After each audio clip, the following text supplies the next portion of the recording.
was stated last evening, the theme of our gathering together for these few days, for want of a better name, is the death of love, the passage to the absence of illusion.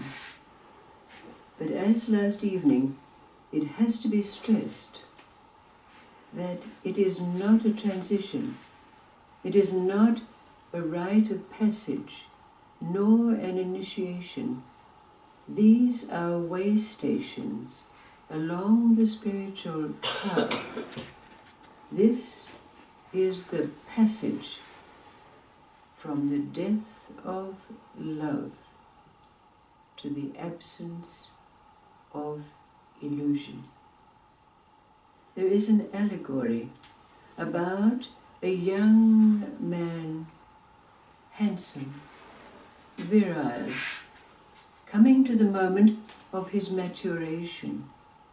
But at that time, he encountered an old woman, a witch, who began to weave her spell around him.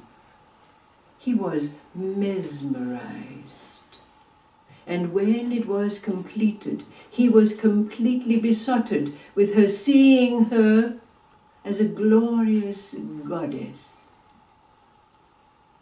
After some while, she said to him, "You now completely belong to me, and if you do not obey my will, you will die." And she said, "Now, it is time for you to go on a quest to find for me the pitcher of water that never runs dry. You will encounter hardships and adventures along the way, but do not forget that you belong to me and what it is that has been demanded of you to do." So he set out on this search for the pitcher of water that never runs dry. He had to become a beggar, beg for food sometimes, working a little, having adventures of the journey, and asking everyone on the way, did they know where this pitcher of water could be found? And he was led astray many a time. But then, along the road, he happened upon an old man sitting by the roadside under a tree, and like with all others, the young man asked him, "Do you know where I can find the pitcher of water that never runs dry?" "Yes," said the old man, "but why do you seek it?" And the young man told him the story that his mistress, his goddess, had requested it of him. The old man turned around and took out of the satchel which sat beside him a pitcher, and he said, "This is the pitcher of water that never runs dry. But this is not the end of your quest." The young man took the pitcher of water and returned to the witch. And she, of course, tested and found that indeed it never ran dry. But then she said, "Now you must go and find the purse that contains a gold coin.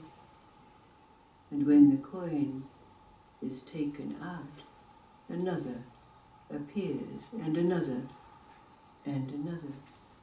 So the young man set out again on his quest. He travelled very far, he almost traversed the whole globe, again having many adventures along the way. But when he'd almost circumlocuted the whole earth, he found himself at the same tree, and there sat the old man. And like all the times before, the young man told him that he was seeking the purse that held a gold coin that always renewed itself. The old man tried to again deter him from his quest, but the young man did not hear. Totally enthralled, totally, absolutely within the spell of the old woman, he hardly heard what the old man said. But the old man again turned and took from his satchel the purse, and he said, "This is the purse that contains the gold coin. But your journey is not completed here." The young man was very polite and thanked the old man for his wisdom, but more out of politeness than anything else, and he said, "Won't you counsel me some more?" The old man said, "I'll do better than that." And he turned around again and took from his satchel a small sachet, and he said, "Within this sachet there is a powder. If it is thrown on a fire, it will consume whoever is nearby." The young man rather absent-mindedly placed the sachet in his pocket, and clasping the purse with the gold coin within, returned to the witch. She was delighted, but then she said, "You are entirely mine, but there is another who also belongs to me. You must find her and bring her back to me." The old woman gave the young man the place in which the maiden was located and her name, and he again set out. It was some long while before he came to the location where it was said she lived, and when he found her, she was beautiful. He fell in love with her, as she did with him. But even though his heart was filled with love, the spell of the old woman still shrouded him. So, remembering what it was that he was told to do, he took up the maiden and carried her back to the old woman. When they arrived, the house was filled with gold coins.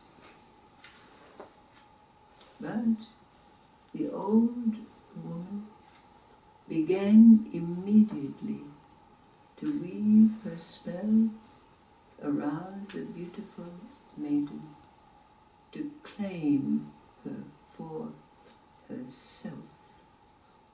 But before the spell took hold, the maiden, who had fallen completely in love with the young man, said, called to him with all her heart, "Save me, I love you."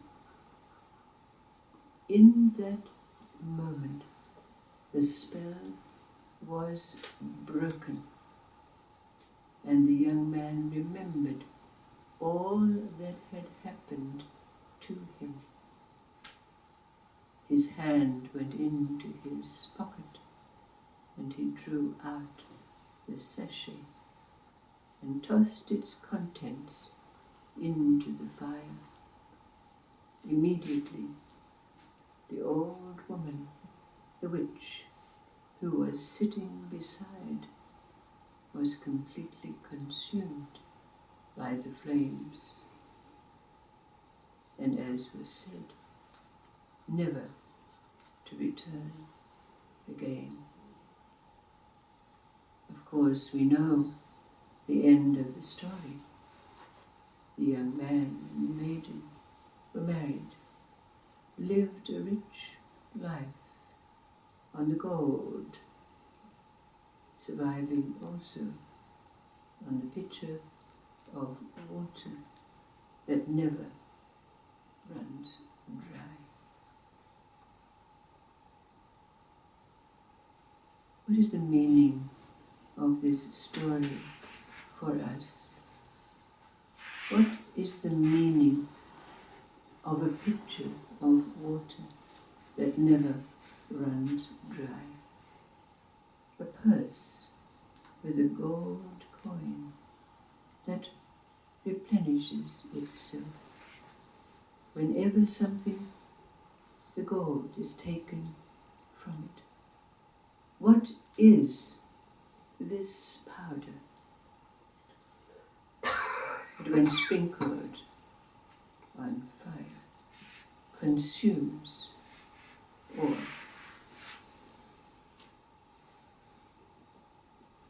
In pursuing our theme, the death of love,